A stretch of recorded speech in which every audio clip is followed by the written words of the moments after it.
Resolução comentada da AFA, ano 2015-2016, parte 2. Questão 4. Deseja-se aquecer um volume de 1 litro de água, que se encontra inicialmente a 10 graus Celsius, até atingir 100 graus Celsius, sob pressão normal. Então, você vai aquecer um volume de 1 litro de água de 10 graus Celsius para 100 graus Celsius. Em 10 minutos. 10 minutos são 600 segundos, usando queima de carvão. Sabendo-se que o calor de combustão do carvão é 6.000 cal por grama, isso significa que 1 grama de carvão, quando queimado, libera 6.000 calorias. E que 80% do calor liberado na sua queima é perdido para o ambiente, ele que é a massa mínima de carvão consumida no processo em gramas e a potência média emitida pelo braseiro aqui, ó, em watts.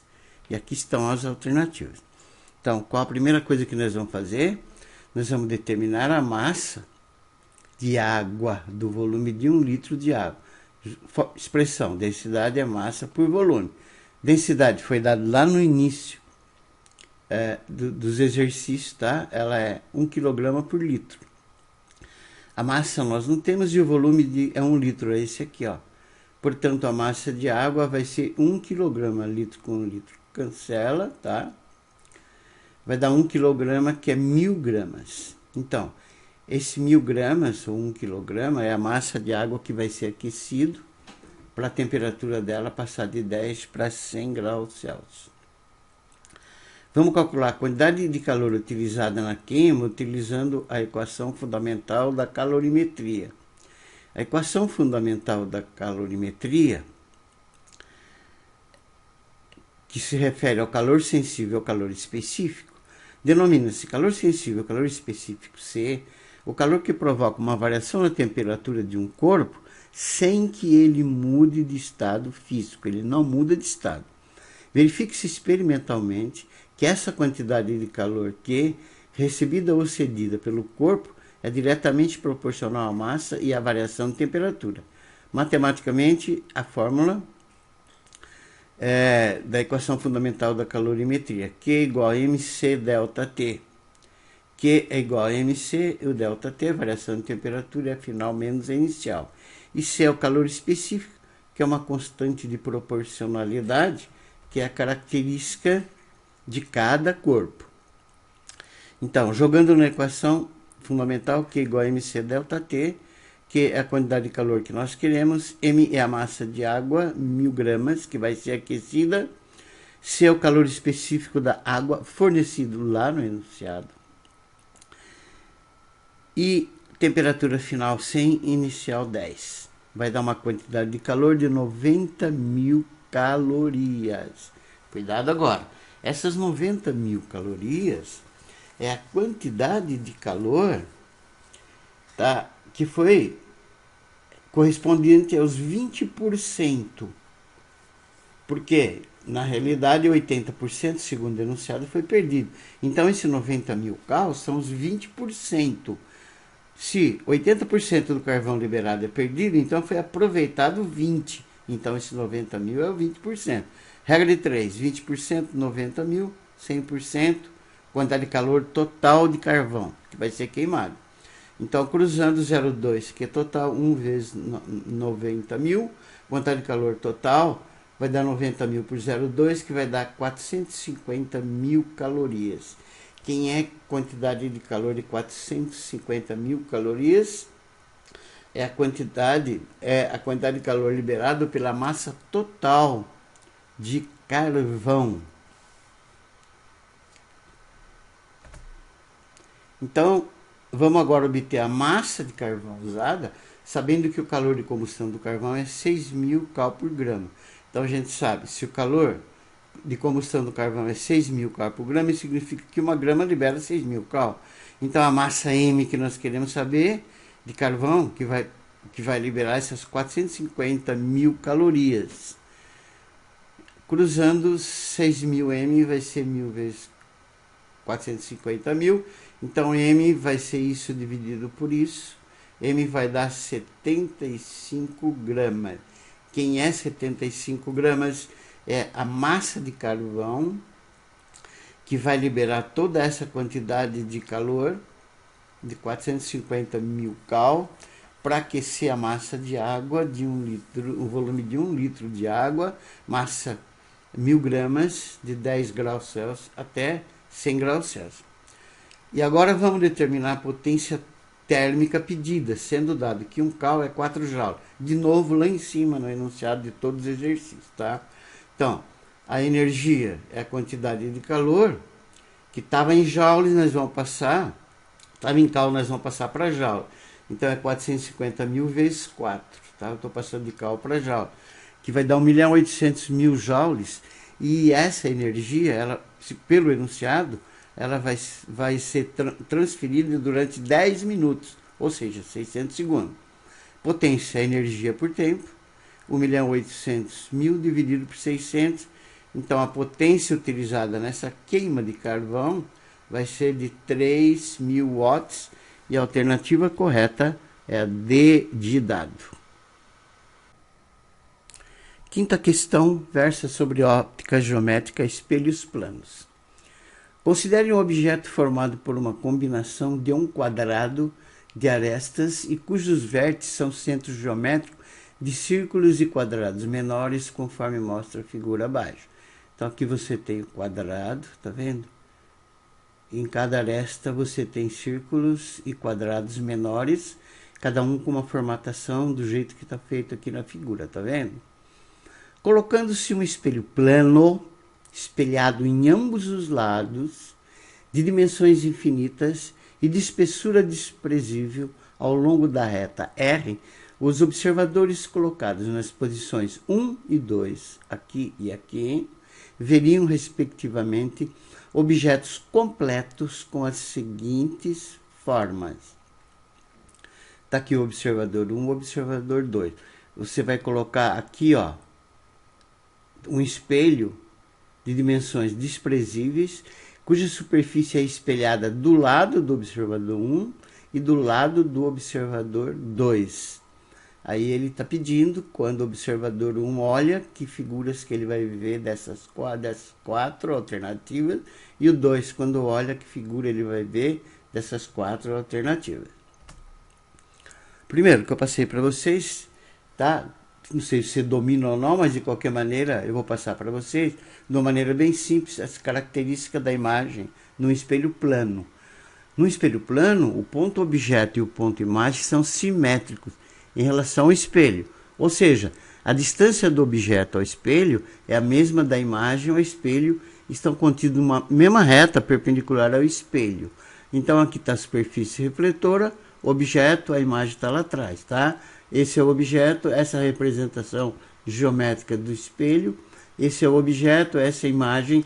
Distância do objeto ao espelho é a mesma distância que a da imagem ao espelho, formando sempre um ângulo de 90 graus. O ponto imagem está sempre atrás do espelho, é virtual, não pode ser fotografado ou filmado. Espera aí, atrás do espelho. Na frente do espelho pode sim, tá? Então esse é um ponto objeto real. Esse é um ponto imagem virtual. Aqui está o objeto, está aqui a imagem. Como já vimos, a distância daqui do objeto até o espelho é a mesma da imagem até o espelho. Então, o objeto é real, a imagem é virtual. A altura do objeto é sempre igual à altura da imagem. Tá vendo? Eles têm a mesma altura, tá? E a imagem é reversa ou revertida. Troca a direita pela esquerda, tá vendo? O objeto, mão esquerda levantada, imagem, mão direita levantada.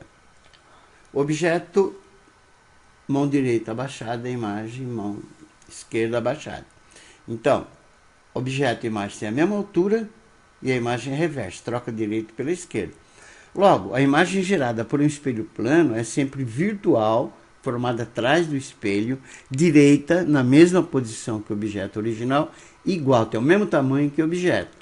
A imagem gerada por um espelho plano está situada a uma distância P do espelho, que é igual a P', é a mesma distância que o objeto se encontra do espelho. Então, distância do objeto ao espelho, já vimos, distância da imagem ao espelho. Muito bem, resolvendo o exercício. eu coloquei aqui a visão dos objetos visto apenas pelo observador 1. Você vai usar o mesmo raciocínio depois pelo objeto visto pelo 2, tá? Então, o que você vai fazer? Está aqui a figura original, está aqui o observador 1. Então, o que eu vou fazer? Nós vamos colocar o espelho aqui, tá vendo? E a superfície espelhada está do lado do observador 1. Então, a superfície espelhada está do lado do observador 1. Então, ó, observador 1, o que ele vai enxergar? Isso aqui é normal, tá vendo? Está na frente, do lado dele. Ele vai enxergar essa parte aqui, tá? Que é o objeto. E essa aqui, que é o objeto, tá vendo? Então, a parte que está à esquerda do espelho daqui para cá, tá? Do lado dele, ele vai enxergar igualzinho do jeito que estava. Agora, a parte que está atrás, ele vai enxergar a imagem. Olha bem aqui, ó. B, ponto B, linha, equidistante, tá vendo? É preto. A linha é a superfície que separa, tá vendo? Ponto C, objeto, C', imagem, amarela, amarela. Então, esse objeto que está aqui do lado do observador vai fornecer essa imagem aqui. Da mesma maneira aqui, tá vendo? Ó, aqui, esse é o original, amarelo e amarelo. Esse é o objeto, tá? O objeto está desse lado. Então, a linha, A ponto objeto, a linha é imagem, tá vendo? Distância, a mesma distância. E amarelo e amarelo. B, linha, amarelo e amarelo. Então, essa é a imagem aqui, ó, desse objeto aqui. Agora, vem a parte um pouquinho mais complicada. Preste bem atenção, ó. Aqui está essa figura, essa é a imagem dela. Então, o que eu fiz? Peguei o ponto A, que delimita a reta que separa o preto do amarelo. Tá vendo? Ó, a linha equidistante, formando um ângulo de 90. E aqui, de novo, a separação, tá vendo? Do amarelo e do preto. B, linha equidistante, tá? Mesma distância daqui até aqui. Então, a linha tem a imagem AB. A imagem de AB vai ser a linha B', tá vendo? Mas a imagem AB é que separa o amarelo do preto. Então, essa linha aqui vai separar o amarelo do preto. Onde está o preto, onde está o amarelo? Fácil, tá vendo? O ponto mais afastado é o amarelo. C, a imagem dele está aqui, ó, equidistante, tá vendo? Mesma distância, C'. Ou ainda, o ponto mais próximo é o preto. Esse é o mais próximo, preto. Tá vendo? A distância daqui até aqui é a mesma que daqui até aqui. Então, ele vai enxergar, o observador 1, essa imagem aqui, ó, tá vendo? A mesma coisa você vai fazer com o observador 2, mas de uma maneira bem simples, se você prestou atenção, os objetos que estão do lado do observador não mudam. E a gente só pode observar isso em B, tá? Então, o observador 1, ele tá vendo isso, isso e isso. Tá vendo? Ó, aqui, ó. Essa é a parte que ele enxerga. E a única alternativa que fornece essa parte é a B, tanto para o observador 1 quanto para o observador 2. E a alternativa correta, é claro, é a B de bola. Sexta questão, e ela é bem complicada. A figura abaixo mostra uma pequena esfera vazada e tem um furo, tá? Com carga elétrica 2 positiva, 2 vezes 10 a menos 5 coulomb e massa 80 gramas, perpassada por um eixo retilíneo situado num plano horizontal, distante 3 metros de uma carga pontiforme fixa, Qzão, negativa 3 vezes 10 a menos 6 coulomb. Então aqui está a esfera, tá? Essa esfera é vazada, então esse eixo está furando ela na parte central dela e aqui está ela. Se ela for abandonada em repouso em A, então traga ela para cá, ela vai ser abandonada aqui em A. A uma distância x muito próxima da posição de equilíbrio O. Então essa distância aqui é muito pequenininha, tal que x é bem menor, x sobre d é bem menor que 1. A esfera passará a oscilar em MHS em torno de O. Então ela vai fazer isso, MHS em torno de O, cuja pulsação é em radiano por segundo igual a, ou seja, ele está pedindo a pulsação, a velocidade angular, tá? Muito bem. Então veja bem, sobre a carga positiva Qzinho, essa daqui, ó, que é a esfera, surgem 3 forças. Tem a força elétrica entre o Qzão e o Qzinho, que é essa daqui, ó. ela tem uma massa, então tem um peso para baixo e tem uma normal para cima. Então, sobre a carga positiva de 2 vezes 10 a menos 6, você tem 3 forças, menos 5 coulombs, você tem 3 forças. A força elétrica, que é a da atração entre Qzão e Qzinho, direção e sentido indicado na figura, aqui vai interessar só essa. Peso vertical para baixo e normal para cima. Pelo enunciado, o MHS é horizontal. Então, esse é o MHS horizontal. Significa que o peso P e a normal N, que são verticais, não influem no MHS, porque o MHS é horizontal. Então, vai aparecer só força horizontal. Quem influi vai ser só a componente horizontal da força elétrica, essa daqui, ó, tá vendo? E a componente vertical também não influi, porque ela é perpendicular e não vai afetar o MHS, que é horizontal. Então, a projeção horizontal da força elétrica, que eu chamei de FEX, é a única responsável pelo MHS. Primeiro vamos calcular a força elétrica, e a expressão da força elétrica é KQQ sobre D quadrado. Esse daqui é o D, tá? Dessa carguinha que está no ponto A até a cargona. Essa é a distância D aqui, ó. Que ela vai ser D. Tá vendo? Essa distância, aplica Pitágoras aqui, vai ser D quadrado mais X quadrado. Então, F é KQQ sobre D quadrado, KQQ sobre D quadrado mais X quadrado. Mas acontece que ele falou que o X está estupidamente próximo, então é como se o X fosse o próprio D, tá? É tão próximo que nós vamos considerar o X como D. De qualquer maneira, eu coloquei o D quadrado em evidência, ele vai ser 1 mais X quadrado sobre D quadrado. Como essa distância X é muito pequenininha, tá? Então você pode desprezar isso aqui, então a equação vai ficar F é igual a KQQ sobre D quadrado. O K foi fornecido lá no enunciado do exercício, lá no começo, é 9 vezes 10 a nona. 2 vezes 10 a menos 5 é um Q, o outro é 3 vezes 10 a menos 6, e a distância a gente fez que ela como se fosse o próprio D aqui, tá? 3 ao quadrado. 9 com 9 cancela, e vai dar F igual a 6 vezes 10 a menos 2 newtons. Quem eu achei? Essa força F, que é a componente horizontal da força elétrica, que é responsável pelo MHS, tá? Então, essa força elétrica, Fe cosseno de θ, a força externa é a força elétrica X horizontal, ela vale a força elétrica, que nós achamos aqui, 6 vezes 10 a menos 2, tá? Que seria essa força aqui. E agora vamos projetar ela no eixo X. Então, ela vai ser o Fe vezes cosseno θ. E o cosseno θ, esse ângulo é θ, ele vai ser X sobre D, tá? X sobre D. E o D é 3. Então, a força externa, a força elétrica horizontal responsável pelo MHS na direção X, ela vale 2 vezes 10 a menos 2 vezes o X, que é muito pequenininho, que é a amplitude do MHS. Eu pus aqui para você, tá vendo?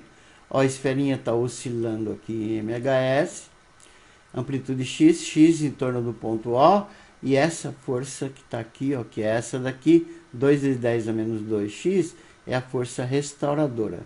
Muito bem.